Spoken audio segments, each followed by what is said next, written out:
All right. Hello, everybody. My name is Rebecca King. I'm a youth services supervisor here at Arlington Heights Memorial Library. And welcome to our virtual program, Beyond the Birds and Bees with Dr. Heidi Croatt. We're happy you could join us here today. But I'd like to introduce our presenter, Dr. Heidi Croatt.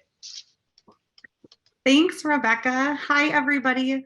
It is so nice to have you join me on this Tuesday evening. Just a couple of thoughts on my end. Like Rebecca said, please go ahead and you can type your questions in the chat. I will certainly leave time at the end where we can have a discussion that's really guided based on your questions and the things that you're going through in your own families. But if you have questions as we're going through and you want to put them in the chat so you don't forget, or so that I can see them early on, please go ahead and do that. I'll also remind you that what we talk about here tonight is for parents, right? It's for caregivers. And so if you have kids that are around, while we love our kids and we know that sometimes they're going to be around us, just know that sometimes the language that I'll use is for adults. We are talking about body parts. We're talking about supporting our kids and raising sexually healthy kids. And so I always just like to give that reminder that sometimes I will be saying things that you might not always want your little ones to hear. I just want to thank you so much for having me here. I was so pleased that Rebecca reached out and wanted to do this program for you all. I think that talking to our kids about sex is maybe one of the more intimidating things that we have to do as parents. And it sometimes feels like there aren't enough resources. Or maybe it just feels like we don't know where to get the resources or how to use the resources. So let me start by just giving you a little bit more of a background on who I am, what I do, and then how we're going to spend our time together tonight. So my main job, kind of what I do in and out every day, is that I'm a college professor. I teach students how to communicate. I teach courses in interpersonal communication and family communication and intercultural communication. And part of my job as a professor is doing research. And for almost 20 years, I've been doing research on how families communicate. And that's the research that I present when I do these Beyond Birds and Bees presentations. And for me, this Beyond Birds and Bees program really started because I always like to just give you this background because I'm a parent now myself, so I feel like I very much relate to all of you. But I was back in grad school and I was doing research on what we call adolescent sexual decision making. So why do adolescents make the choices they make about when to engage in or abstain from sexual behavior? And the research was looking at peers and media and churches and schools, all of these different sources in their life. And over and over and over again, the research said parents can be the most influential source in adolescent sexual decision making. And it was just so common in the research that I thought, okay, this seems like a really big deal. Do parents know this? Like, do parents know that they're this influential? And if not, how would they learn this? Where would parents go to get all of these great resources on how to talk to their kids about sex? If they're this important, where do they go? So I started to do research on specifically how do parents learn about talking to their kids about sex and where do they go and what information is out there? And I will tell you, I was not a parent at this time when I was starting this research. And I thought, well, this is underwhelming. There is not a lot of research out there. And the research that is out there is stuck in like these academic journals. So people like me who might spend my time in a university library, I can find access to that. People like Rebecca might be able to find access to that. But for most parents, you're not spending your time reading academic journal articles, right? Maybe you're Googling how to talk to my kids about sex. Or maybe you're asking your friends, or maybe you're trying to just go to the bookstore and get a library or the library and get a book. But all too often, the books that we find don't cover everything that we want. A lot of books about how to talk to our kids about sex focus on things that are like way later in life, like how to talk to our kids about engaging in or abstaining from sexual behavior. And I think, well, that's important, but like you're all here because you've got little kids. Right? So I'm guessing that most of you are not as concerned with when your child is going to have sex or engage in sexual behavior. And you're probably more interested in like, how do I get them to stop touching themselves? And when should we stop taking baths together? And how can I get them to not say weird words about their bodies and yell weird things at Target all the time, right? Those are the things that parents of young kids want to know. And there's just not a lot of research out there, or a lot of easy access research out there. So I made it my mission to kind of say, I'm going to do all of the work. I'm going to do the research, talk to the experts, read the books, read the articles, and I'm going to create something that we can just give to parents that's easier, that you can listen to somebody and you can ask somebody direct questions, and you can try to get the information that's pertinent to you. So I created Beyond Birds and Bees, and I've been doing this now for over 15 years, talking to parents about how to raise sexually healthy kids. And that's going to be our focus tonight. Tonight, we're going to talk not just about how to tell our kids about sex. I promise we'll get there, don't worry. But we're really going to talk about how to raise sexually healthy kids. Now, you've heard me use that phrase a couple times already tonight. That phrase is going to be something you'll hear no less than maybe 50 times from me in the next hour and a half. Raising sexually healthy kids is really what the goal is of these conversations. A lot of us kind of, I think, have this like to-do list in our mind of things we need to do with our kids, things we need to talk about, like, okay, I got to talk about drugs, I got to talk about alcohol, I got to talk about sex, right? I got to do all these things. But again, our kids are little. So for a lot of us, it's things like, but first, before I get to all of that stuff, we got to do potty training. We got to get them to preschool. We got to get them to read. And so these bigger conversations seem to get pushed later and later. And then before you know it, you've got 13-year-olds asking you pretty tough questions, or maybe not asking questions at all. So when we think instead about, rather than just talking to our kids about sex, but when we think instead about raising sexually healthy kids, that involves thinking about what are all of the little things that we are doing when they're young? What are the things that we're doing when they're this age that's going to help in our conversations as they get older? How can we help prepare our family for really good communication about these topics as they get older? And how do we start that now when they're young? So raising sexually healthy kids is a much broader look rather than just talking to our kids about sex. It's really looking at from every angle, how do we talk to our kids about what it means to be sexually healthy? Because I'm guessing for a lot of us, when we think about the role of sex or sexuality in our own lives, it's not just the act of sexual intercourse, right? Most of us think of sex as something that's personal, emotional, relational, and yes, physical, right? But we think about it as more than just sex. So if we think that it's more than sex, but we only tell our kids what sex is and that they should or shouldn't do it, then we're sending our kids a message that sex is just sex. It is a thing that they should or should not do. But I think a lot of us want our kids to understand the personal and emotional and relational sides of that as well. So those are some of the things that we can also start doing now when they're really young. So you've heard me say sexually healthy already again so many times. Let's break down what that really means. So first of all, sexually healthy kids grow up to be sexually healthy adolescents who grow up to be sexually healthy adults. The goal is that our kids, I think, sit in a Zoom room like this someday, or whatever the technology will be, that they as adults can sit in a room and feel really good about the sexual decisions they've made, the relationships they've been in, that they feel confident about their bodies and how they're using their bodies. That's our goal, is to raise kids who grow up to be adults who have that kind of healthy relationship with their body and sexuality. But that has to start now when they're young. So sexually healthy kids, they first and foremost know and understand their bodies. They know what their bodies are for, what their bodies are not for. They understand what their bodies are doing and why their bodies are doing what they're doing.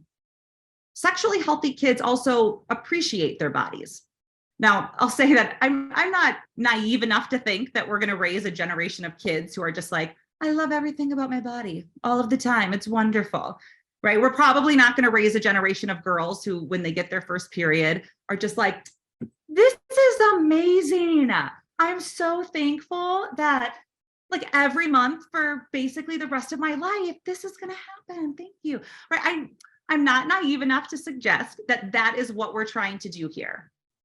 However, wouldn't it be kind of cool if when our daughters do get their first periods, that rather than just feeling gross, insecure, embarrassed, maybe ashamed, maybe just all these other negative things, wouldn't it be nice if they also felt like, okay, but it is pretty cool what my body is doing. I know that maybe I feel kind of yucky sometimes, but it's pretty amazing that my body is doing this all by itself. right? And when they know the greater picture of why their body is doing what they're doing, they can have an appreciation for the role that that might play later in their life. So sexually healthy kids, they know and understand their bodies. They appreciate their bodies. Sexually healthy kids can also express love and intimacy in a variety of ways. So what this means, I think as sexually healthy adults, by the way, this one we've got down, right? We all know that we show love differently to our partners than we do our children, than we do our best friends, than we do our neighbors, right? We know that we can love all of these people. We can have intimate relationships with people, but we can show that differently. That's a really hard message for kids to learn. I especially think if we go through the kind of that timeline, right, of sexually healthy kids becoming sexually healthy teenagers, if you think about teenagers, maybe you remember what it was like. A lot of us got this kind of weird mixed message that there were only a few ways to show that you were in love or that you had an intimate relationship with the romantic partner. A lot of us were told, or we thought, based on what our friends were telling us or what we thought our friends were doing, that like, well, if I'm in love with somebody or if I care about them, if I'm in this relationship, these are the only ways I can show that. And it was a pretty limited amount of behaviors that we were observing or hearing about.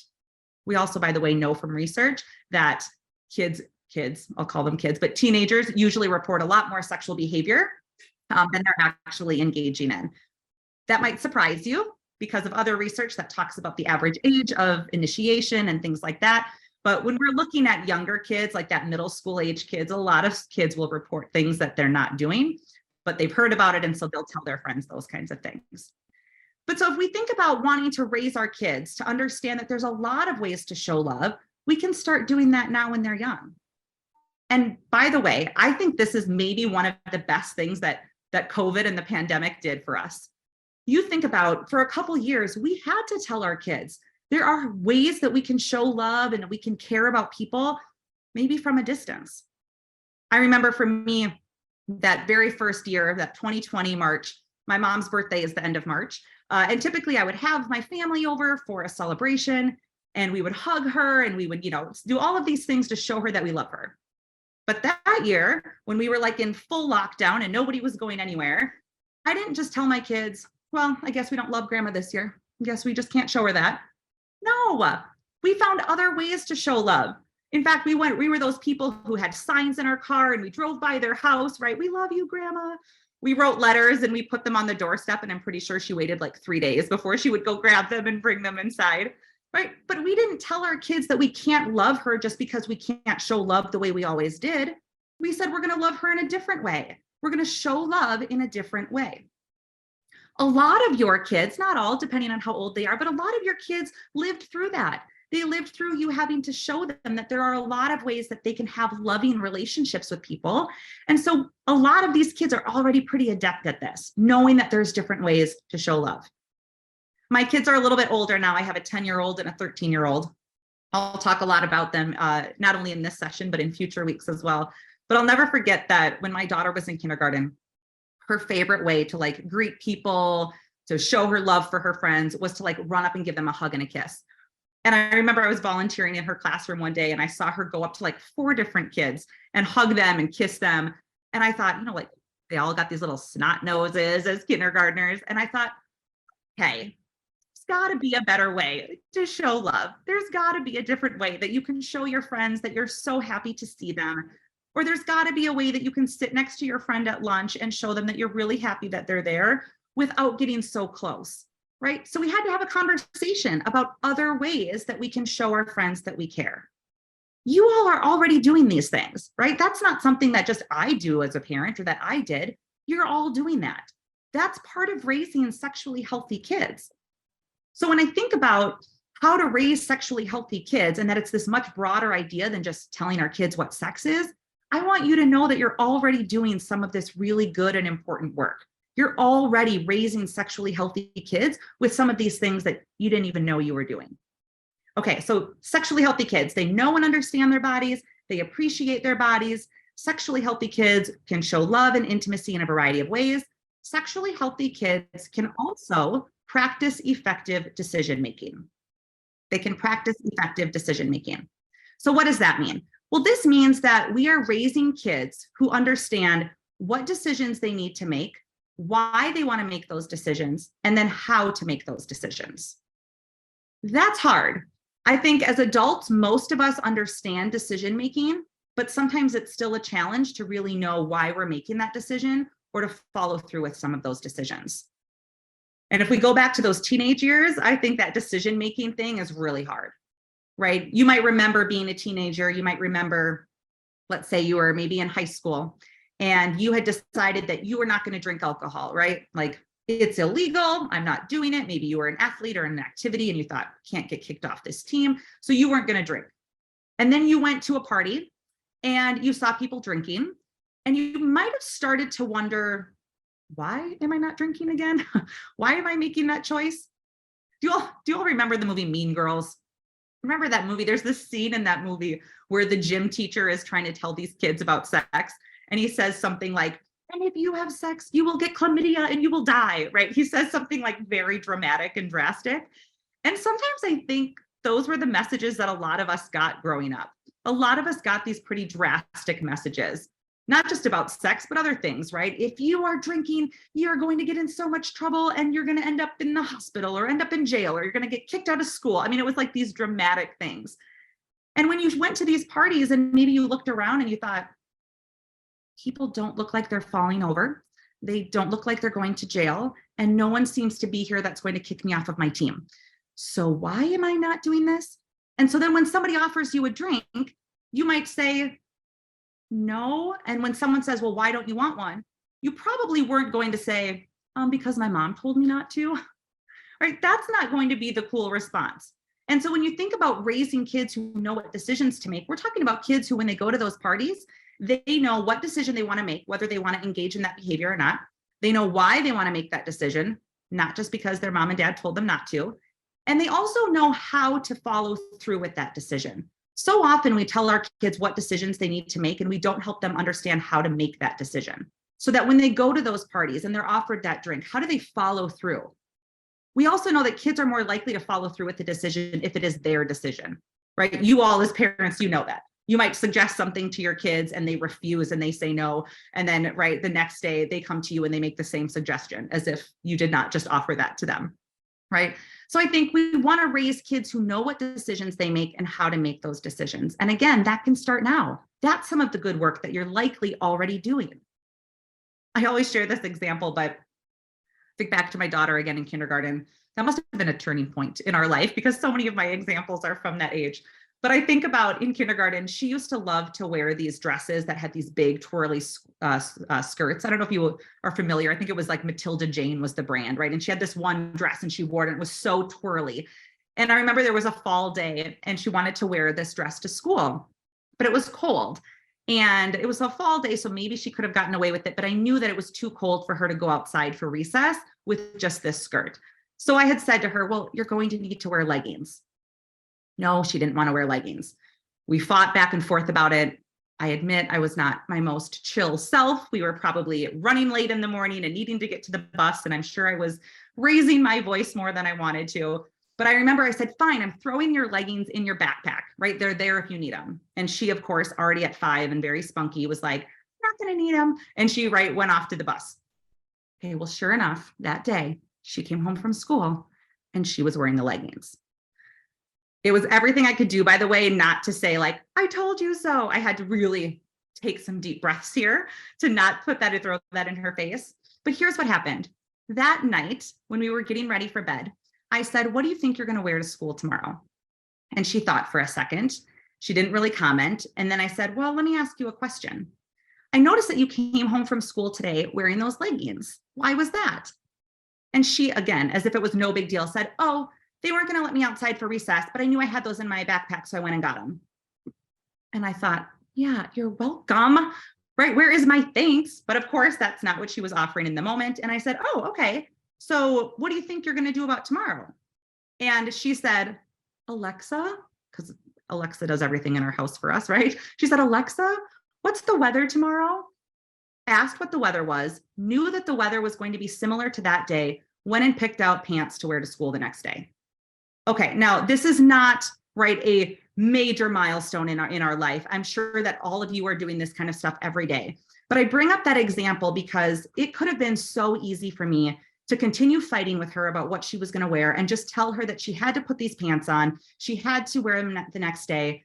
But instead, this was a low risk opportunity for her to learn a lesson about critical thinking and decision making, right? That she was able, and it just took that one day, right? But she was able to then go, okay, in order to make a decision about what I'm going to wear tomorrow, I need to think about what the weather's going to be, because they might not let me out for recess again if I don't have the proper clothes.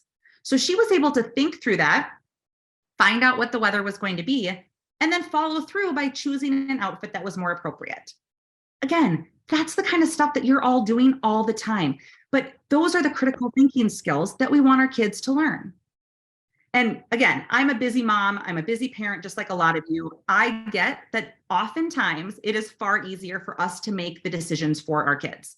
My 13-year-old gets up first in the morning. We are not a morning family. So I am very quick to be like, I'm making the decisions. Here's what you're wearing. Here's your lunch. Here's your breakfast. Get out the door.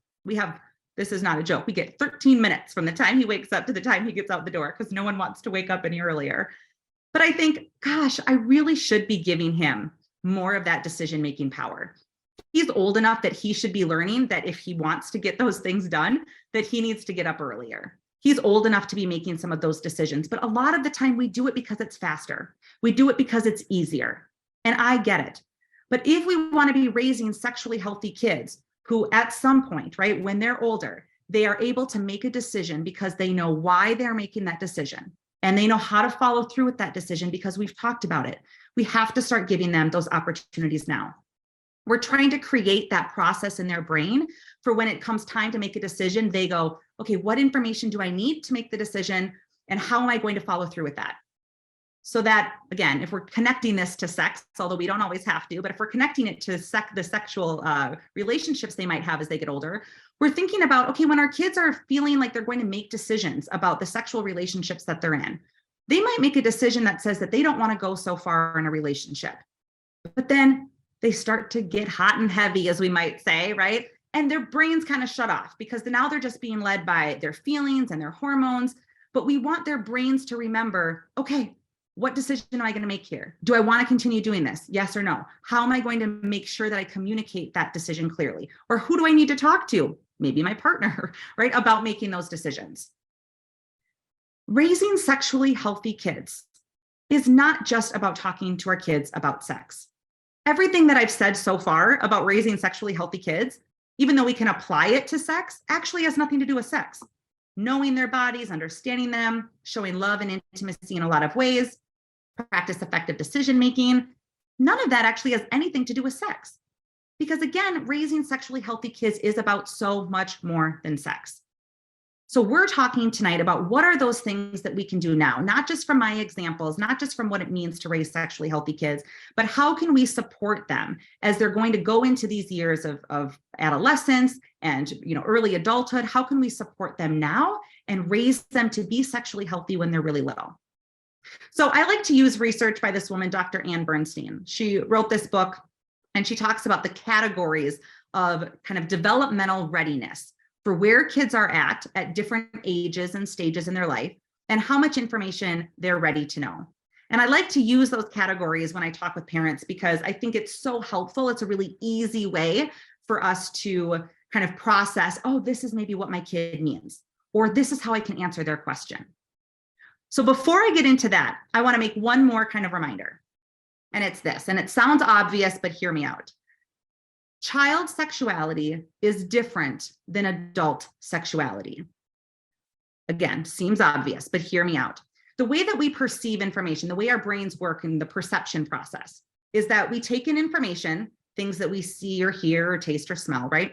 And our brain compares that to everything else in our life that we've ever seen or heard or tasted or smelled. And then our brain knows what to do with that information. It can organize it and interpret it based on other things that we've seen, heard, tasted, or smelled in our life. So as adults, we have 20, 30, 40 more years of experience on this planet for our brain to compare things against. Your kids have like 4 years of experience on this planet, right? So when they are interpreting things, because their perception process is the exact same as ours, their brains work the same way, but their brains don't have as much to compare it to. Here's what that means in terms of sexuality. So often, I think we are maybe interpreting things in a sexual way that really for our kids is not sexual, right? Think about the last time maybe you were with a group of friends and somebody said something that was a sexual innuendo or a joke, right? And all of the adults in the room laughed and the kids did not laugh, right? Because the kids don't get it. The kids don't have the life experience to know that that was a sexual joke. If you've ever been watching TV, if you've ever been watching a movie and your kids happen to be in the room and something sexual comes on, right? A phrase or language, and you think, oh my gosh, your kids didn't pay any attention because they don't know. It's not sexual for them. So we're going to talk more about that and put that into context here in a few minutes. But I say that because I think so much of our idea of talking to our kids about sex is so hard, and it's something that we just needed to take a breath about. When our kids ask us questions, rather than panicking and thinking, oh my gosh, who said that? And I have to call their parent. And why did you hear that? Right? Panicking about what they've been exposed to. So often we just need to take a breath and calm down. Find out what our kids are actually asking or actually saying. I think a lot of how we handle the topic of sex and sexuality with our kids is actually based on us as adults and not based on our kids and their developmental readiness. So that's what we're going to talk about next. So I said that I use these categories, right? And the category that we're going to talk about tonight is for our kids that are kind of that toddler through kindergarten age, right? So roughly our 2 to 5 year olds, although you might still have a first grader in this age group, but we're talking really about those kids next week. But when we're thinking about this age group, Bernstein calls them geographers. Geographers. And she calls them geographers because geographers like to know where things are and what they're called. Now, if you're like an actual geographer, by the way, in your life, I know that your job is more than that, but just go with the analogy here, right? That geographers like to know where things are and what they're called. And you're all raising little kids, right? So this probably sounds familiar, that all day long, you're answering questions like, what's that? What's that? What's that? Where's that? Where's that?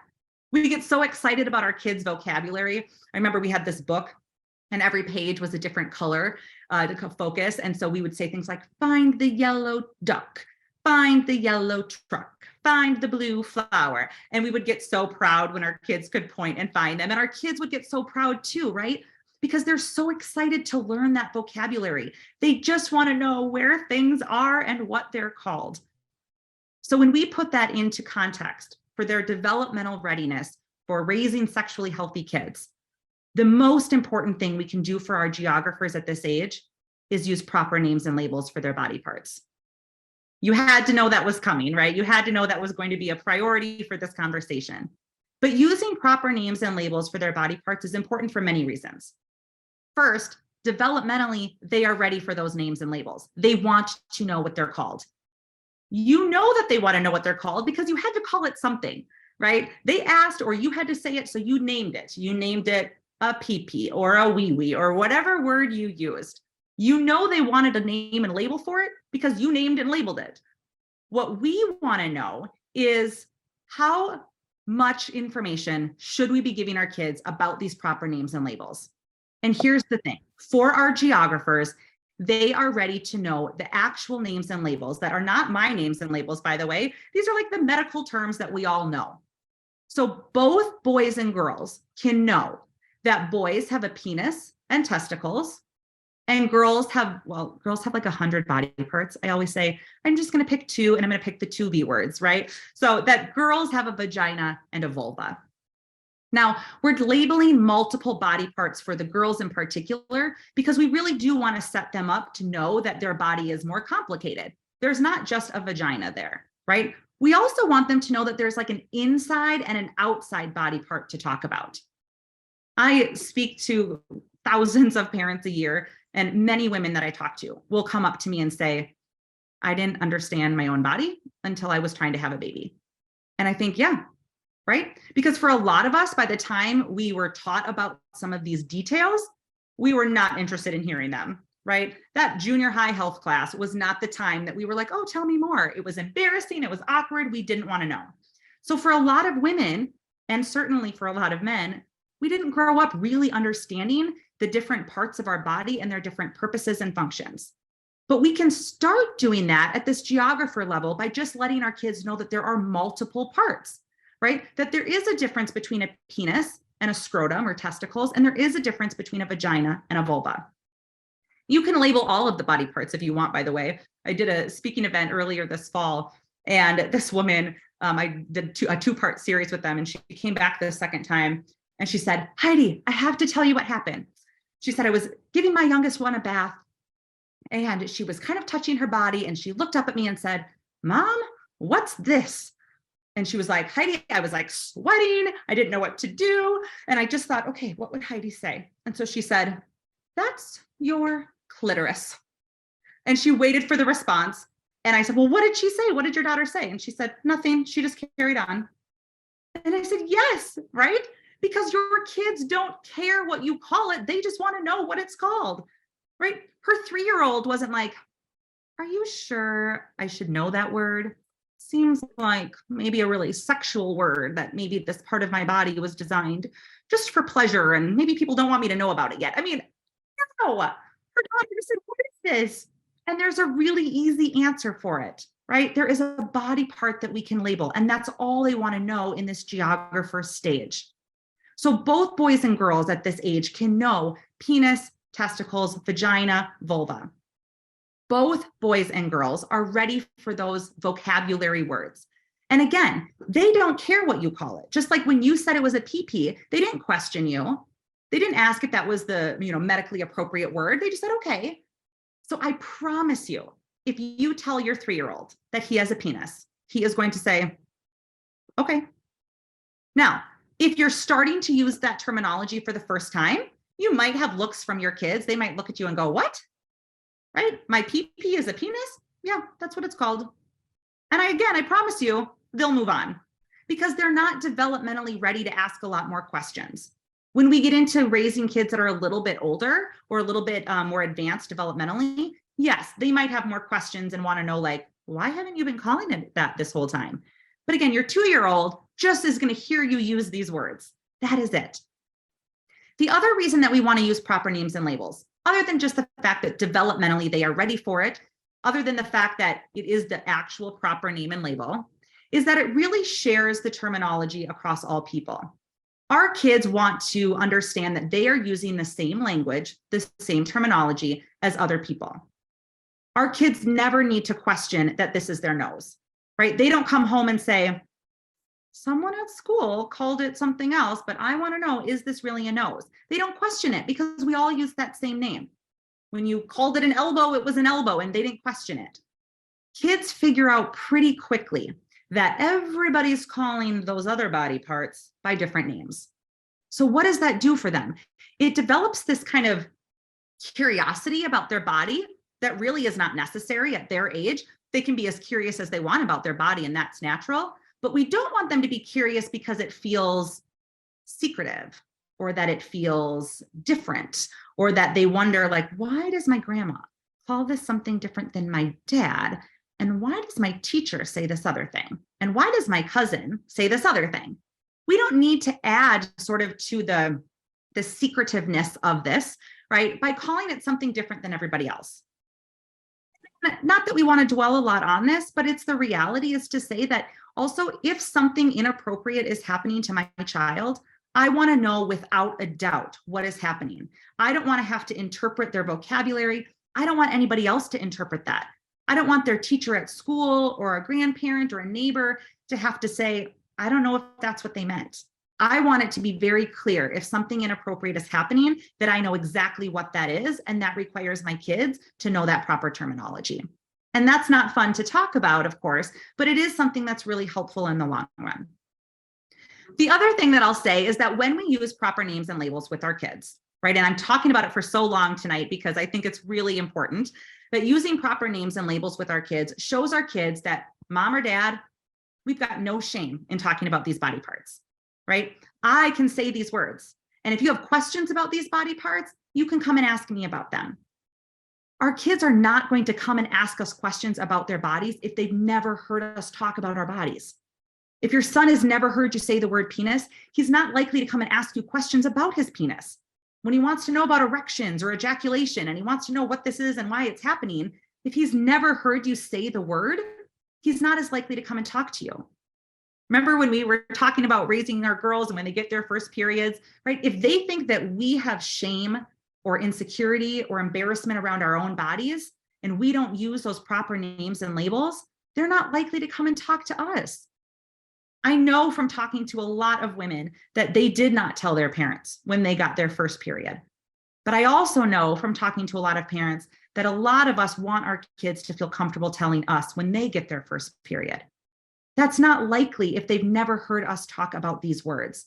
If we've used these kind of euphemisms our whole life, or if we just avoid it altogether, they're not as comfortable and confident because they think we are not as comfortable and confident. So if we want to raise sexually healthy kids who know their body and understand it and appreciate it, we have to lead by example by showing them that we know and understand our bodies and that we can appreciate what our bodies are doing. So we talked about penis, testicles, vagina, vulva. What else can they know? Well, at this age, geographers can know that babies grow in a uterus because they do. Right? And the cool part about labeling that body part is that it is a very unique body part that is really designed to kind of care for a baby. So when we're talking to our kids and when we're talking about babies grow in a belly, I am not suggesting, by the way, that you have done any harm to your children in using that language, right? But I'm guessing some of you have pretty funny stories about your kids wondering if that cheeseburger that you just ate, does that just go down and then the baby's whoop, just popping it in there, right? I'm guessing that they have lots of questions about that. I'll never forget, again, my daughter, tonight we're talking about her a lot, I guess. I'll never forget, she was maybe 4 and we were at Target. A lot of my stories seem to happen at Target. And we were at Target and I remember she saw a man who had kind of a big belly and she asked me if that man was having a baby. And thankfully she didn't yell it very loudly where I felt, embarrassed or nervous. But I said, you know what? No, he's not having a baby. And you know how I know that? I said, remember how we talked about how babies grow in a really special place called a uterus? Only women have a uterus. Only women can have babies. Now, I am fully aware that that's actually kind of a more complicated question as they get older. And I was making some assumptions about gender identity. I felt pretty safe in that assumption at the time. But even with all of the other things that we might consider around naming or labeling it that way, when she was 4, that was not what she was looking for. I didn't need to get into the fact that, yes, now some people who identify different, I didn't need to get into that. She was 4 and wanted to know if that person was pregnant, and I was pretty confident that he wasn't, and I could use that term of the uterus to explain why I knew that, right? And again, she was 4, so she did not need to engage in a long conversation. She just, moved on and wanted to find out what else we were shopping for that day. When we think about teaching our kids that babies grow in a uterus, it's helpful because number one, it's accurate, right? It helps answer some of these questions. It also, again, shows an appreciation for our bodies, knowing that there is a special place in our body that is designed for this purpose. There is a special place in our body that grows and shrinks. Think about how helpful that would be if you could explain that maybe this is why my body looks the way it does, that maybe my body is still not shrinking the way that I thought it would years later, but that's in part because of this uterus that I have. So being able to use that terminology is helpful. So geographers can know that babies grow in a uterus. Geographers, and again, we're talking about 2 to 5-year-olds, right? Geographers can know that it takes sperm and egg to make a baby, because it does, right? Every single time, by the way. So we can even say something like, if we're looking for how to answer some of their questions, we can say that it takes a man's body and a woman's body to make a baby.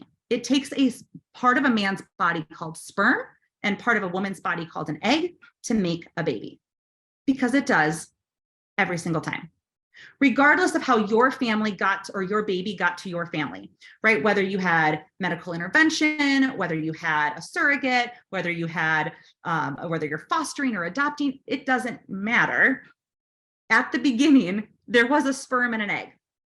And that is a developmentally appropriate response for when our kids want to know kind of how babies are made. They are not looking for more at this age. I promise you. Now, some of the more, if you have like a 5-year-old and you're like, okay, but my 5-year-old maybe wants a little bit more, sure.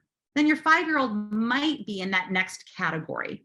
It's not super common, 5-year-olds, especially, well, I guess I'll just say it's not super common that a 5-year-old would be in that next category. If you've got a kindergartner and maybe they're on that 6-year-old age already, yes, they likely might have some of these more advanced questions. But let's talk through an example of what we might say if our kids come to us and they say, where did I come from, right? And your adult body, because of your adult sexuality, by the way, is probably starting to freak out. You are like, oh my gosh, I need to, okay, sperm and egg, that's what we're on, right? You're thinking of this whole big picture because your adult sexual brain associates where did I come from with that sex thing, which by the way, let me back up a little bit. And I'll just say, I think one of the reasons we don't use proper names and labels all the time actually, again, has nothing to do with our kids and everything to do with us. When we talked about that difference, child sexuality and adult sexuality, I think that really we don't want to use the word vulva. We don't want to use the word penis because our association with those words is sexual. It's more advanced, right? And I'm not saying that we're thinking about our kids in that way. Please don't misunderstand that. But those terms, I think, feel adult to us. Whereas terms like pee-pee, wee-wee, right? Those terms feel childlike. So we think, well, my child should have that word. And then when they're older, they can have these other words, right? That's not your kids. Again, your kids are not going to question you when you tell them that they have a vagina or a penis, right? You're not using those words because as an adult, you don't want to use those words, right? So I just kind of challenge us to rethink that a little bit. But let's go back to this example. Let's say that your 4-year-old comes to you or your 5-year-old and they say, where did I come from? Here's the first thing we're going to do. We are going to say, I love that you just asked me that question. We're going to start by validating them. Even if, by the way, you are sweating and you are like looking maybe for a glass of wine or something, and you're like, I don't know how to answer this question. Here's what you're going to do. The first thing you're going to do is say, I love that you just asked me that question. Because we want our kids to know that the question that they had was good and that they did the right thing by coming to us with the question. We know that our kids at this age, right, they love validation, right? They love to know that they did something right. They're constantly looking for our approval. And not that we need to give them our constant approval, but when it comes to teaching them that in our family, we want to have these conversations, we want to help them understand that when they come to us with these questions, that is the right thing to do. So when they say, where did I come from? We're going to say, oh, I just love that you asked me that question. Or you might say, I love that your brain is thinking of that question. Then we're going to say, what do you think? And we're going to actually flip it on them. And we're doing that for a couple of reasons. One, because if you are sweating and looking around for that glass of wine, it gives you a second to breathe. Right? Take that breath if you need to answer that question and you're getting prepared. It also teaches our kids that in our family, we have a culture of conversation, I call it, which means that this is what conversation looks like. It is not that like you shall come to me and I shall give you all of the answers and then you will be dismissed, right? It's that, no, sometimes you're going to ask me questions. Sometimes I'm going to ask you questions and we go back and forth, right? So we say, gosh, I just love that your brain is thinking about this. What do you think? We're also gauging what they're really asking, because let's just say that they asked where they came from and you launched into the whole sperm and egg story, right? And then they're like, okay, but like Charlie says he's from Texas. Where am I from? Okay, well, you just used your sperm and egg story on a child who did not care about the sperm and egg. Now, was there harm done? Probably not. But what you did is you used your energy and probably shared with them way more than they wanted to know. And you still did not answer their question. Kids at this age, we need to be able to say, what do you think? Right? Where's your real question here? And again, our adult sexual brain thinks, where did I come from? Okay, right? Because by the way, you're all here as caregivers or parents. And so I'm guessing that you all have had some sort of sexual relationship in your life. And so when we think about those questions, our brain is often thinking about something sexual. Again, your child not thinking that way. Somebody said they were from Texas and they were like, well, where am I from? Where did I come from? So when they say, where did I come from? We want to make sure that we're asking, what do you think? excuse me for a second. Okay, so we say, what do you think? And let's say then that our child says, well, Charlie says he's from Texas. Where did I come from? Then we can just say, oh, what a cool story. Well, you're from Chicago or you're from Minneapolis. That's it, because that's all they're looking for. Now, if they were saying, well, like, I think I came from you and dad. Okay, right? Now I'm starting to see that their question is a little bit different, that they're asking something a little bit more about babies. How did they get created? So then we're going to say, again, we're going to validate them and say, oh, I just love that you're thinking about this. A lot of kids get the message pretty early in life that any thought they have that ends up being about sex or sexuality is wrong. A lot of kids feel like if they have a question about their body parts or a question about sex or relationships, that it's wrong and they shouldn't even be thinking of it. Now, again, your 4-year-old doesn't know what they're asking. They don't know that that's what it is, but we want to make sure that early on in these early years, we are validating that it is good that you have this curiosity. Your curiosity is not ever going to be a problem. Now, as we get older and in the coming weeks, when I talk to parents of older kids, we're going to be reminded that their curiosity actually is never the problem. Sometimes where they go to get information about their curiosity is a problem. Sometimes what they do with that curiosity feels like a problem, but the curiosity itself was never the problem. So if we can help validate that in our young kids and say, I just love that you're thinking about this. We're really teaching them that this is good. It's good to have your brain thinking about this, and it's good to come and talk to me about it. Then, assuming that, again, we got the indication that they wanted a little bit more, we can say, yeah, so where we say, what do you think? And then they say, well, I think it's like mom and dad, and like, I just want to know more. And you can say, oh, I just love that you're thinking about that. Would you like me to tell you how babies are made? And we're asking for permission to keep the conversation going. And here's the real reason we're doing that. By now, you all know, you're probably thinking, my kid does not have the patience for this conversation. Yeah, right? So if they don't have the patience for it, if they don't have the attention span for it, don't engage in the conversation. So if I'm going to ask them, do you want me to tell you how babies are made? And they are already like, no, I've moved on. Let them move on, right? Then you can say, okay, well, anytime you do have more questions, come back and let me know. And we can let them go on their way. If you have an attentive listener, right? If you've got a kid who's sitting there like, yeah, I want to know, right? Then you can say, oh, I just love this. Okay, well, did you know that inside of a man's body is something called a sperm? And inside of a woman's body is something called an egg. And if that sperm and egg meet up, that's how a baby is made. And that's it. That's all we're going to say right now. Most geographers are going to be like, okay, and move on, because they're not really trying to process how this works. They just wanted to know an answer to their question. They didn't even know that the answer or that the question that they were asking was complicated, right? If they're young and they're asking you these questions, they have no idea that the question is complicated. But rather than saying like, think about some of these kids and their perception of like, there's like a stork that drops the baby in here, or like, we've got this factory. I think about the show Boss Baby in the movie, and like, there's a factory that just like puts these babies out. Okay, so they just wanted to know, like, is it a factory? Is it like a stork? How did I get here? And so when we answer the way that we just answered, what we're doing is we're giving them a name and a label. We're telling them what it's called, where it is, and that is developmentally appropriate for geographers. If your kids are starting to ask questions like, cool, mom, but like, how do the sperm and egg meet? Okay, that is a question for next week. When I meet with parents next week, we're going to talk about the developmental readiness to be asking those kinds of questions.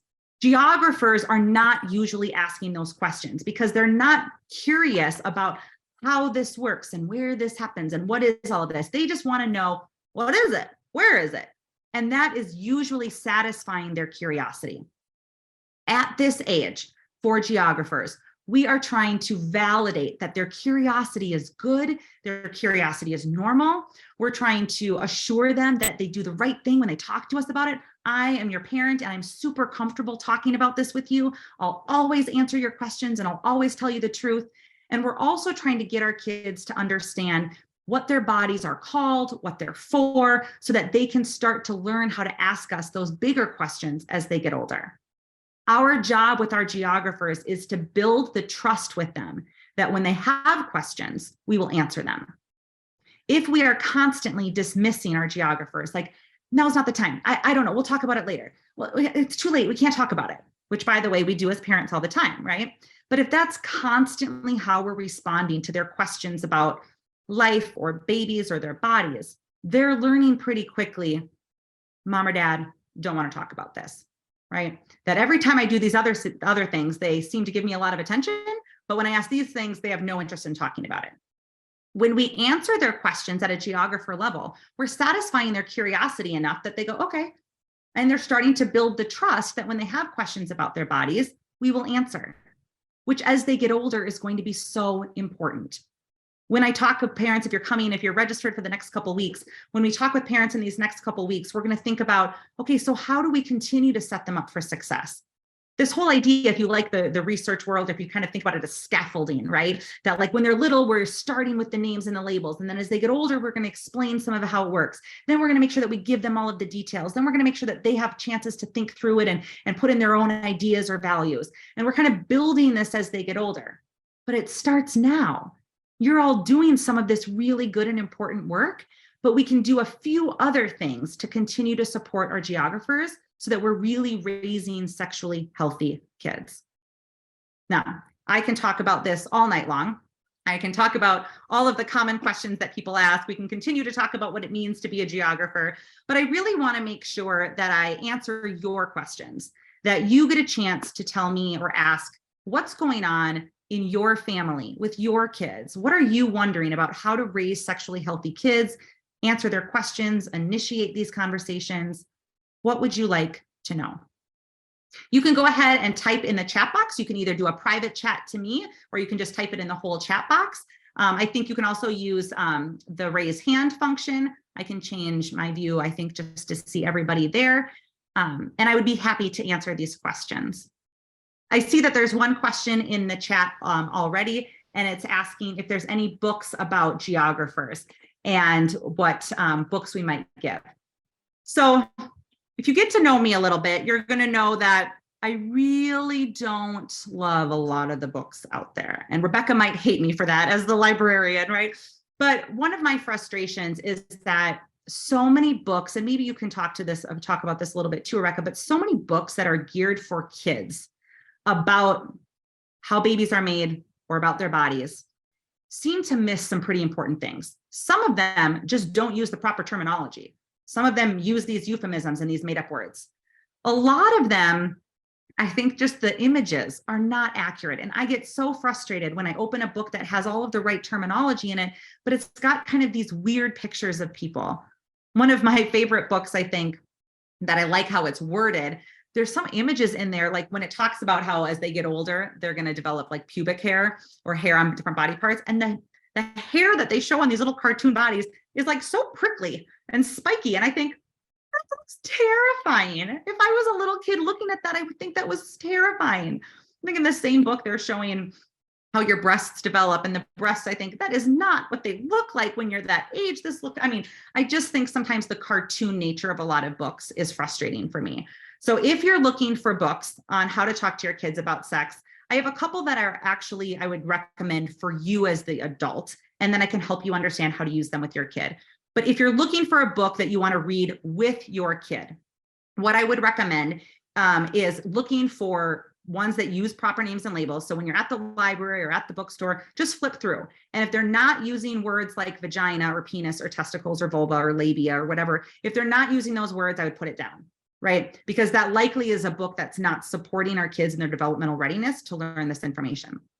If you flip through the book and the images to you look a little too cartoonish, a little like not very real, I also think that's not very helpful for our kids. Again, I know that in their development, we think that they're really like bright colors and the cartoons are really cute for them. But when we're talking about bodies, we want to be able to support them in kind of their readiness to know what a real body might look like. So there's a couple books. There's one book, these are again for you as an adult. There's one book by Dr. Laura Berman, and I think it's just poignantly called How to Talk to Your Kids About Sex. And it's one of those DK publishing books. So it's got really great, if you know anything about DK publishing, it's got really great like conversation starters. It's got really great kind of questions, and the way it's laid out is super easy to see, but it also has some really just like drawings, if you will, but like very good, clear images of different body parts. And it's a really good way to show your kids what different body parts are and what they're called. Now, you could certainly just Google like, female anatomy and find a picture. I would say Google it on your own, not when your kids are around, right? But Google it on your own, and you can print out kind of like a textbook idea of what anatomy might look like. But I think that if we are going to give them pictures, we want to make sure that we're giving them kind of that drawing that might show all of the body parts. I'm going to give you kind of my one other frustration with some of the books that are out there, which is that a lot of the books that show bodies are really geared for young white kids. And so the bodies that they show are these young white bodies, and it really perpetuates stereotypes about what a healthy or a normal body looks like. There was some research done, and I think it was actually, it was more for adults, but it was thinking about their exposure to different body types and what looked normal or what looked appropriate. And what we learned from that research is that a lot of adults already at like even young adulthood are thinking that the normal is a white penis or a white vulva, right? And you think, well, there's also a lot of different white penises and a lot of different white vaginas and vulvas, but the way that we've kind of created them all to look the same in these books, or through the exposure of pornography and the way that we really try to make everybody look the same in pornography, right? And the exposure that our kids have to that as they get older or as adults have, it really sort of normalizes very few different types of bodies. So a frustration that I have is that if we're trying to teach our kids that all bodies are wonderful and all bodies are different, if we're exposing them to different body parts, I want to make sure that we're giving them variety in that. And that might feel weird, right? It might feel weird to think like, I'm really going to look and make sure there's diversity in body parts. Yeah. Yep, let's do it, right? Because there are some books out there, and there are some that you can find. I would just say you want to look for them yourself so that you can have exposure to that, or use the ones that have drawings. Use the ones that are just a basic drawing, and so it shows the body part without giving kind of skin color or without giving any sort of like more visual effects to that. And Rebecca's in the chat, and she's putting a couple of recommendations of books there. So you can grab some of those as well. That first one, I don't know if you're familiar with it, Heidi, Bodies Are Cool. And that's not about sexual development or health. And it's illustrated, it's not photos, but it's all about different body types and skin tones.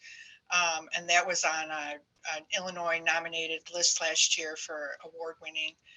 And the other one I think is it's not too old, but I'm putting them in without having reviewed them recently based on what I've learned tonight. But those might be some options for some of our viewers to look at. I really appreciate that. I always think it's a perspective because I know that you have access to all of those books and are doing such a good job. So thank you so much. Sure. And what was the name? What was the name you shared? Laura something, I think it was. Laura Berman. And I think it's just called How to Talk to Kids About Sex, or How to Talk to Our Kids. You are? Berman. Maybe there's two N's. Okay. Look it up real quick here. Go ahead. I'll look it up while you. Okay. There are some questions, but I'll look it up for it and see if you have anything. Okay. So I want to address some of these other questions in the chat. I'm so thankful that you're asking these questions, so I really appreciate that. One question that I have is that if you're getting ready to potty train, what is the advice about other than using proper names and labels? Okay, so potty training is obviously a really big thing that a lot of you are going through at this age. And honestly, one of the best things that we can do for them is just to use the proper names and labels and to use it over and over again. You think that when we're potty training, we maybe don't even have to use it, right? We can just like not always mention the body parts, which is often our go-to. But I would say like we are really able to be like, or in the bathtub, be able to say like, hey, don't forget to wash your testicles too. Or hey, make sure that you wipe your, inside of your vulva really good. And we can just use those body parts really quickly. The other thing when it comes to potty training is to normalize, and this maybe sounds silly, but to normalize different types of bathroom behavior, that we're really trying to teach our kids different types of bathroom behavior and what's maybe appropriate and not appropriate. In your home, you might have the door open when you go to the bathroom all of the time, and that might be okay for you. And if that is okay for you, right, and you want it to be okay for your kids, you can keep doing that, right? We might just start to mention things like, oh, we can keep the door open in our house, but remember sometimes when we're going to the bathroom in public, and they don't always understand the word public, right? So we might use words like at grandma's house or at preschool, or, when we're at the library, right? Using these other words, and to say, but remember when we're other places, that we want to make sure that we shut the door when we go to the bathroom. Or when we're going to the bathroom ourselves, if we want to normalize it, we can just say like, I'm going to go to the bathroom now. I would like some privacy. You don't need to ask for privacy at this age. You don't need to. I think for a lot of 2 and 3-year-olds, it's not realistic, right, for them to have their own privacy in the bathroom. But it is a message that you can send about wanting your own privacy, which, by the way, I know we just want and we don't always get all of the time, but we can still use those words, right? We can still say, hey, I need to go to the bathroom now. Remember how you went to the bathroom a couple minutes ago? That was awesome. Now it's my turn. I'm going to shut the door for privacy. Even if they're banging on the door outside, even if they're like, no, I want to come in, you can let them come in, or you can say, I'll be out in just a minute. But we're starting to kind of normalize some of that behavior for them. The other thing that often happens with, and I see this is actually another question. So this is great. I was going to say the other thing that often happens with potty training is we see an increase of children touching their own bodies. Now, this is sometimes related to potty training and sometimes it's not related to potty training. So I don't want to say that this is only for kids who are in the middle of potty training.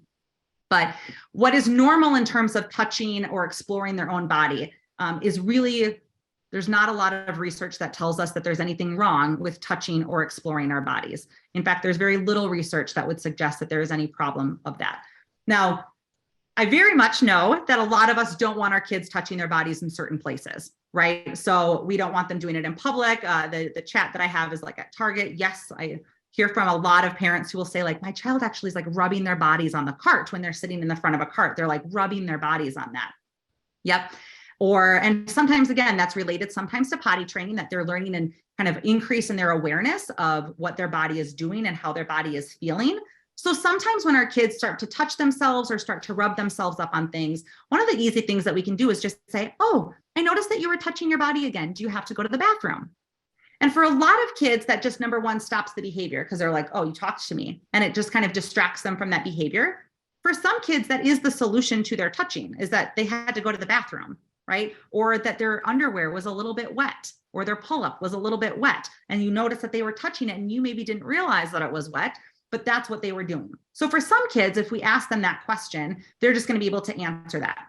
We want to make sure that, especially if it is related to potty training, that we're just picking up on any connections that we might have, making sure that we're helping our kids understand that touching their bodies is normal, but that they can also let us know then if something is wet or it's uncomfortable. If kids are starting to wear underwear for the first time, rather than like a pull-up, that can feel very different on their bodies, right? The texture alone can feel very different. It can get all up in their bodies in different ways. It can hug things close in different ways. And for a lot of kids, that just feels weird and it's very different than what they're used to. So you might notice an increase in moving around, rubbing themselves on it, or touching their actual body parts. And so we just want to make sure that we are helping them by saying, oh, is your underwear bothering you? Or is your underwear wet? Or I noticed that you're touching your penis again. Do you have to go to the bathroom?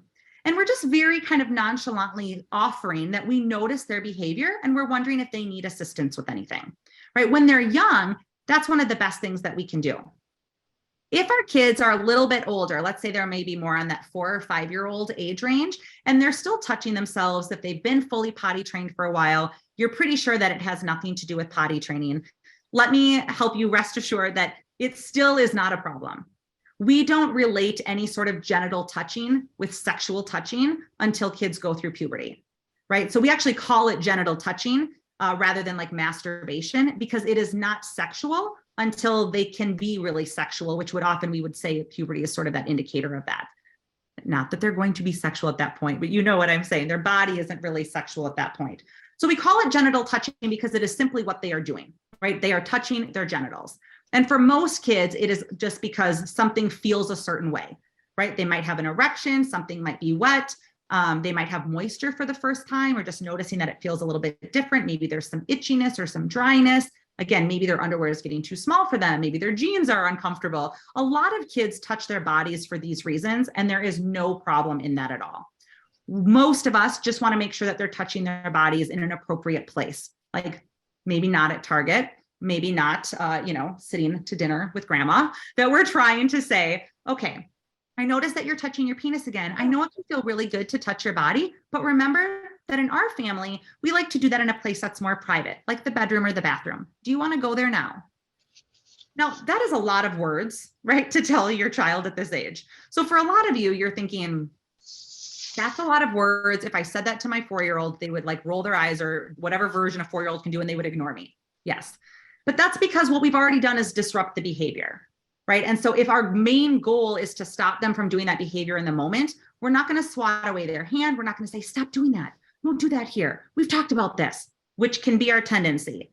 We want to make sure that we are really normalizing the behavior. The behavior, again, is not the problem. It's the where they're doing it. We can normalize that if you have a body itch, if you've got something going on, yes, you all do it too as adults, right? If your body needs to be addressed in some way, you will address your body in that way. So we want to make sure that we're helping our kids understand that there's no shame in them doing that either. We just prefer it to be in a more private place. Now, some kids end up developing sort of like a habit of touching, right? That they rub themselves up on things or they start touching their bodies and it feels like a habit, like they're doing it a lot. I get a lot of parents who will say, like, I actually am worried about it. It seems like it's too much. At this age, and I always think when we're talking with this age group, it's usually pretty good because we have a lot of time to really help our kids process this stuff. But at this age, there's really not like too much of it that it would be a problem. If it is so much that it's interrupting their ability to learn, if it's really interrupting your ability to have a conversation with them, then yes, those are things that we might want to talk about. But if it's just something that you are sort of hyper aware of because you're a sexual adult who notices them touching themselves, you might want to put yourself into check first and just say, is this too much or is it just making me uncomfortable? And it might be both, right? You might say, I acknowledge that I'm uncomfortable with this behavior, but I also think it's too much, it's too frequent. Or I notice that they do it when they're anxious, or I notice that they do it to calm down, or I notice that they do it before bed every night. And I'm beginning to think that it's like a coping mechanism or something to calm their bodies. And I don't want that to become a habit. Okay, that's fair enough. So some of the things that we can do to support our kids in those situations is number one, to still call attention every time we see it. A lot of kids develop those habits because they have the opportunity to develop those habits. If we can stop the opportunity and draw attention to what they're doing, for a lot of kids, they'll just stop and then move on to something else. If they're not, right, we can try to replace that touching with something different. We can do that in a couple ways. We can give them like a fidget or a toy to play with. So if we think that it's like a tactical thing for their hands, we can give them something else to do. If we think that what they actually like is the sensation that they're experiencing on their body, then we can go ahead and offer touch in a different way. We can put our hand, on their arm, and we can kind of like rub their arm a little bit and offer some different sensation. We can put our arm around them and rub their arm over here. We can, play with their hair or rub their head, but we're offering a different sensory need to meet rather than having them be in charge of meeting it in the way that they have developed this habit or in the way that they think is the only way that they know how. What we're trying to do is not draw attention to it by saying, don't do that. I don't want you to do that, right? That doesn't help kids feel confident in their bodies. We can say, I know it can feel good to touch our bodies, but remember in our family, we prefer that we do that in a different place. That's more private, like the bedroom or the bathroom. And then if in the bedroom or bathroom, we feel like it's happening all the time, that's where we can use some of these other strategies. Or if it keeps coming up, you're watching movies together and they keep touching themselves, that's where you can offer them something different to touch or to play with, or you can replace that sensory or that sensation. Yes, okay, I have a couple other questions here. Thank you so much for bringing these in. So there's a question about when to stop taking baths together. That is one of the most common questions that I get, and I am going to kind of pair that with a question that I often get about nudity in the homes. So they're separate issues, but they can be kind of talked about together. So first of all, there really is no research that suggests that nudity in the home has any impact on kids' sexual development as they get older. If you are a naked family and you want to be a naked family, you can continue to be a naked family. It does not mean that your kids are going to grow up and want to be nudists. It does not mean that your kids are going to be more sexual. It does not mean that they have any other kind of difference other than they grew up in that environment. There really is not a lot of research that suggests that the nudity that they had in the home is going to impact the nudity later in life. Now, does it impact their comfort level with nudity? Sure. Does it impact what they might expect when they have a home someday if they have a family? Sure. But it doesn't actually impact their perception of it. So if you are a naked family and you want to stay a naked family, that is fine. Same with taking baths or showers. If you take showers with your kids, if your kids take baths together, and that feels good for the family, if that is fine, you can keep doing that as long as you want. Here's the thing to consider.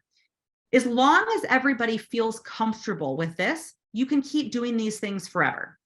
If you notice that any member of the family starts to show signs of discomfort with taking a bath or shower together or with nudity in the home, then we need to respect that. Here's a couple examples. So let's say that you typically take your own shower, you get out of the shower, you dry off, and maybe you walk into your bedroom and maybe you're not wearing clothes because you're going to put on your clothes and you just dried off, right? And your kids are running around as they always do, so they see you naked. Well, if there is a time where one day you might notice that your child is lingering at you a little longer, staring at your body a little longer, and you start to feel uncomfortable and you go, okay, I don't like the amount of looking that they're doing. We're not going to grab a towel and throw it over our bodies and say, get out. We're not going to slam the door in their face and say, go away. We're going to take a note that from now on, I'm going to keep my towel on when I leave the bathroom and when I enter my bedroom. That is it, right? If we notice that in the bathtub, one of our kids is starting to say, they're starting to cover their bodies, right? That they're in the bathtub and you can see that they're kind of covering like this, or they're trying to put bubbles around their body, or they're covering their bodies with toys. If you have a child who's saying, can I take a bath by myself? Those are signs that that child would like more privacy, and we want to respect that. I know, by the way, that as parents, it can be a pain to have to do multiple baths. And it's a lot easier just to throw them all in the same bathtub together and say, we're all doing this now. But if our child is asking for that privacy, we want to respect that. That's also a really good conversation starter for when they get older about respect, privacy, consent. We should not be forcing our kids to have to be naked in front of anybody, including their siblings or us, or to take a bath in front of us or their siblings if they don't want to. Because as they get older, we want them to feel confident that they can advocate for what they want when it comes to their body, who sees it, who's around. This is not to say that every single time, I mean, if you've got a 2 and 3-year-old and the 3-year-old seems to be doing something, wanting privacy, this isn't to say that you now have to dismiss all joint baths. It's just to acknowledge that maybe you're going to start giving more opportunities for one of those children to take baths, right? Maybe it can't be every time at that age, but maybe it can be some of the times. And you might use your words to say, oh, I bet you want to take a shower or a bath all by yourself. I think you're ready for that privacy, right? Let's try that tomorrow, or let's do that in a couple days. Or you can take a bath by yourself, but mom or dad, we still need to be in here to make sure that you're safe.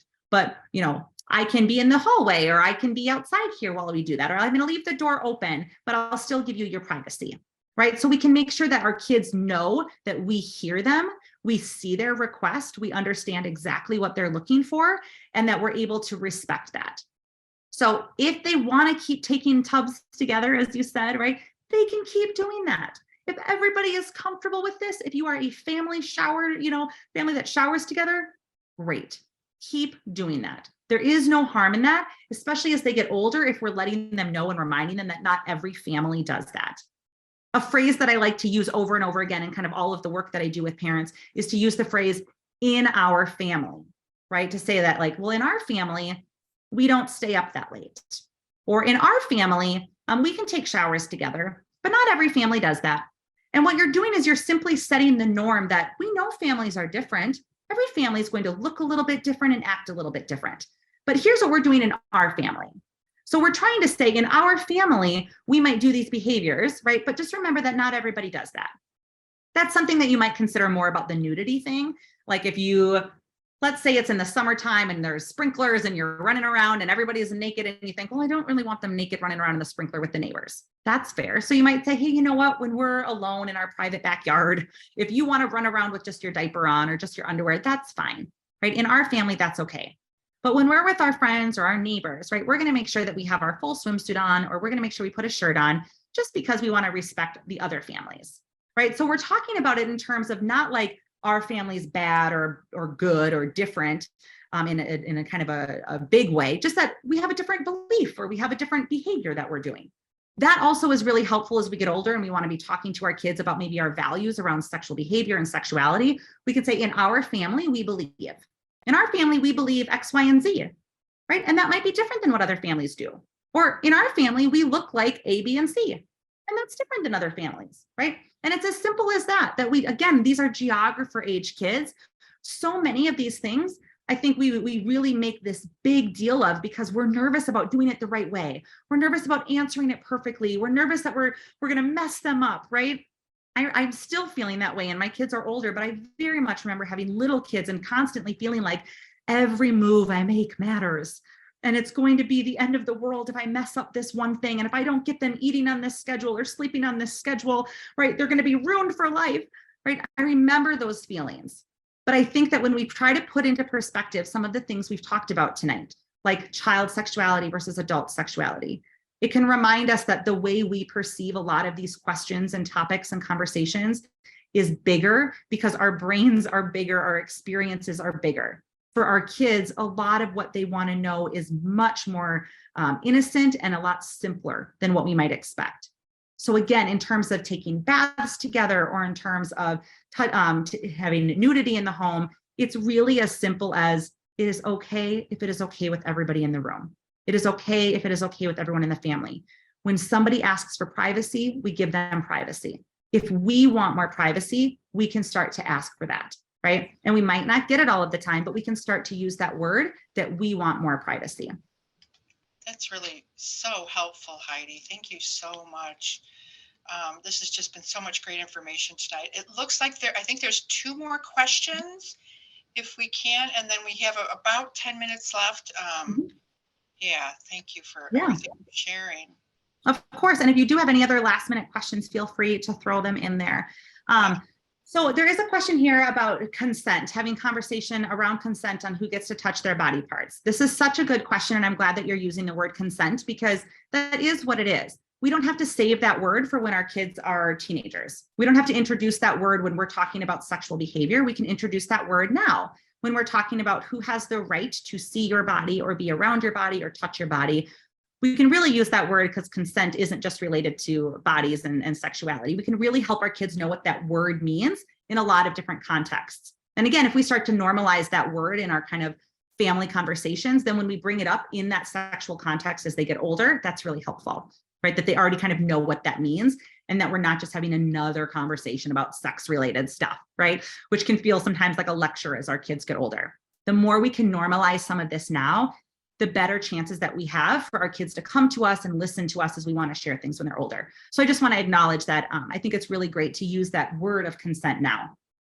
So a couple things, yes, about who gets to touch their body. Well, first and foremost, it's really a challenge because for a lot of us, we have multiple people that we have been giving permission to touch our children's bodies, especially if they're in diapers, right? That we're saying, okay, well, any babysitter, yes, if you need to touch their body, because, right, you're changing a diaper and wiping them, or if you're in the bathroom at preschool. I mean, for a lot of us, we've given kind of permission for different people to touch bodies.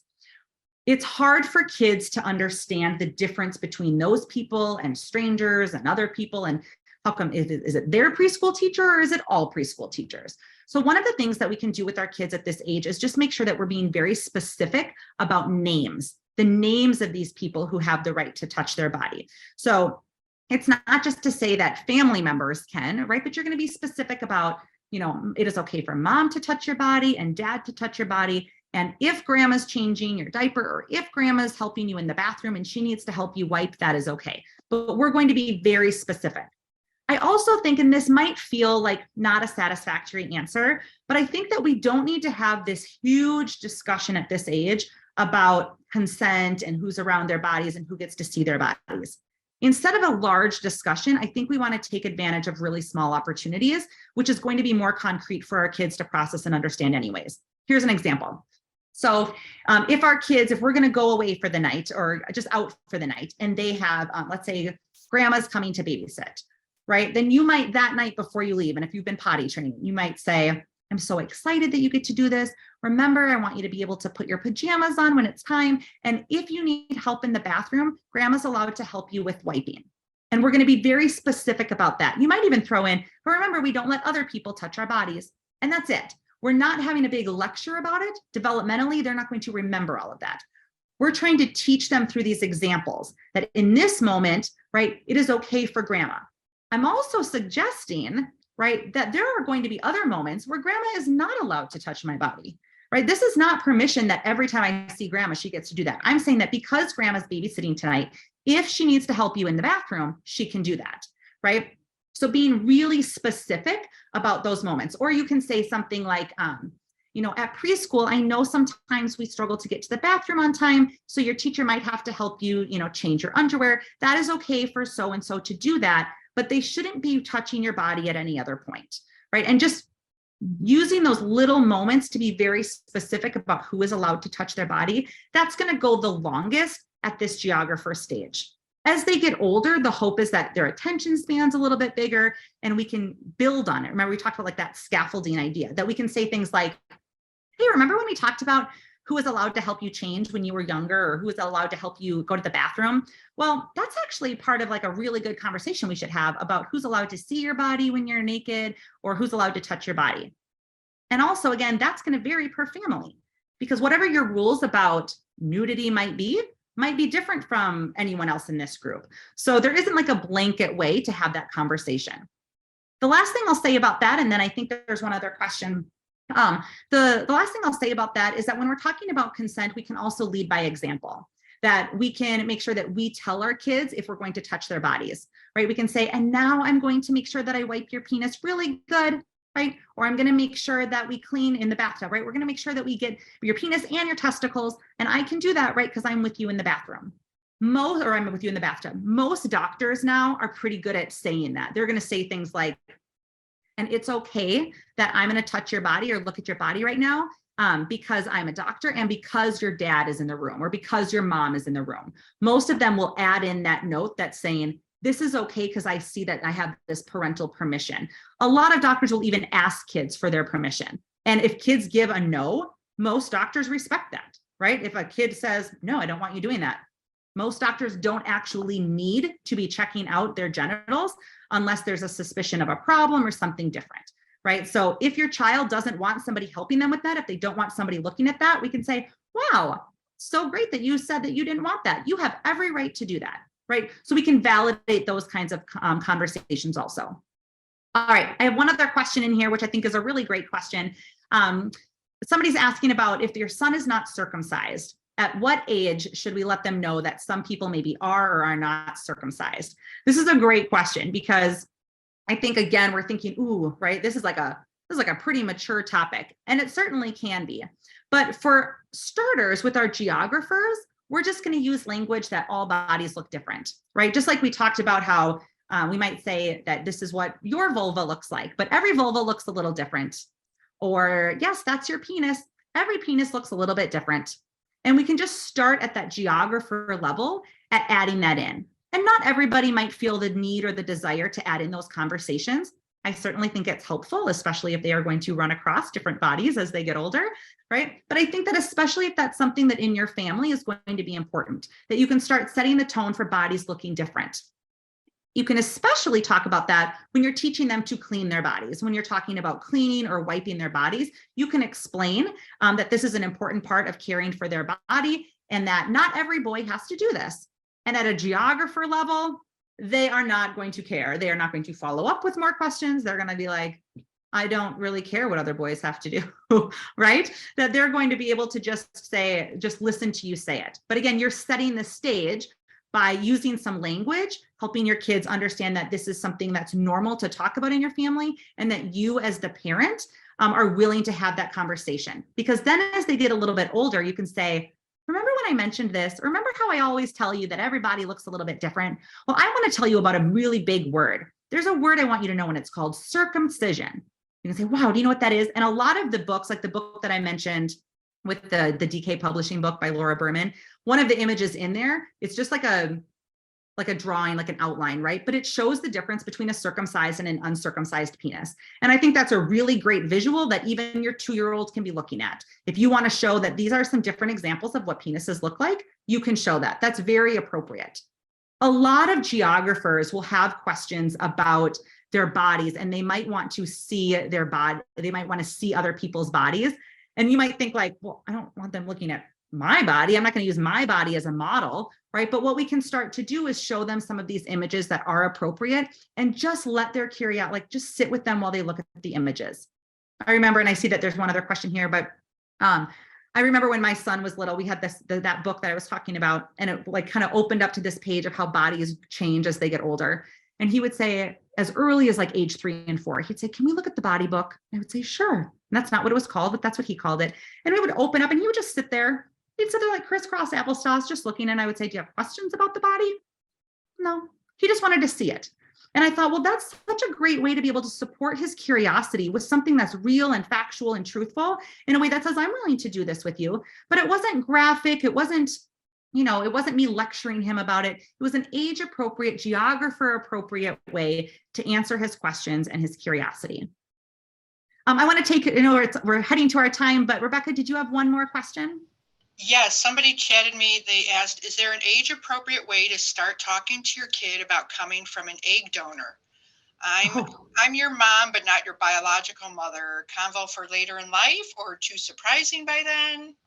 Yeah, I would say not super late in life, by the way, because I think that that's a really important part of their birth story. So we'll start a little bit next week when I talk to parents of, I think, around 1st through 3rd graders. We'll talk about that being kind of a good developmental age for them to process a little bit more about what that means. But some things that you can do now when your kids are geographers, and this is great for everybody. If we want to really start kind of building some of that appreciation for bodies, right? One of the things that we can do with our kids is tell them about their birth story, any of our kids, and say, maybe it's a bedtime story, or maybe it's just in the middle of the day and you say, "Hey, do you want to hear a really cool story? Can I tell you about the day you were born?" Right? And we can start to tell them what it was like the day that they were born. And so let's say that you fostered or you adopted, right? That this is a great way for you to share what that day was like for you. And you're normalizing that from the beginning of how you've communicated with them, you've said that this is what the day is like. So then as they start to piece together and you help them piece together those things later on, you can make the connection that maybe if they weren't born in that hospital or whatever. And I know you're asking about being an egg donor or having an egg donor, but you can see that same connection there, right? That if I say, "Can I tell you about the day you were born?" And maybe you can say, "I wanted you so much," or "We really wanted to have this baby. Did you know that it takes a mom's body and a dad's body or a man's body and a woman's body to make a baby? But did you know," right, "that not everybody gets to do it like that way?" And so without getting too long-winded here, and we'll talk more next week if you come back, but to be able to just share how much they were wanted, how special their day of birth was, that will set the tone for then when we backtrack a little and talk about how they were conceived, how babies are made, you get to then add in like, "Hey, remember when I've told you about how special it was the day you were born? There's also something pretty special about how you were made." And that's when you get to then add in like, "This is a pretty cool part of your story." But what we're doing at this geographer age is making, yes, they're not necessarily going to need to know where this egg and sperm came from, other than that it is helpful that they know that there is a sperm and egg. If they know that, then talking about having an egg donor later on, way more helpful than if we have to backtrack and explain what that is. So just using that language now, but then really helping them think about how the day they were born, the day that they came into your family was so special. Then we get to add to that later when we talk about how babies are made. And you can then add in the specific circumstances around how your baby was made. I want to say thank you so much. I want to respect your time. It's 8:01. Thank you so much for your good questions, for attending. I think that my contact information is available if you have any other questions, but it was great to have you all here tonight. Heidi, thank you so much. This has been so informative. I'm excited to hear the other presentations. For our guests tonight, if you'd like to, no, sorry, if you can visit our website, ahml.info, for future programs. Next week, Dr. Heidi Croatt will be talking about the 1st through 3rd grade age group. The week after that, April 18th, 4th through 6th graders, and April 25th, 7th through 9th graders. Please share the information with anyone you know who might be in this age range that they could benefit. And this recording will be available on the library's YouTube channel in May. It's going to take us a little time to get it edited and ready for viewing. But thank you, Heidi. Thank you so much for tonight. And thank you all for joining us. That's the end of our program. And we'll hopefully see some of you and Dr. Croatt next week. Great. Good night, all. Thanks, everyone.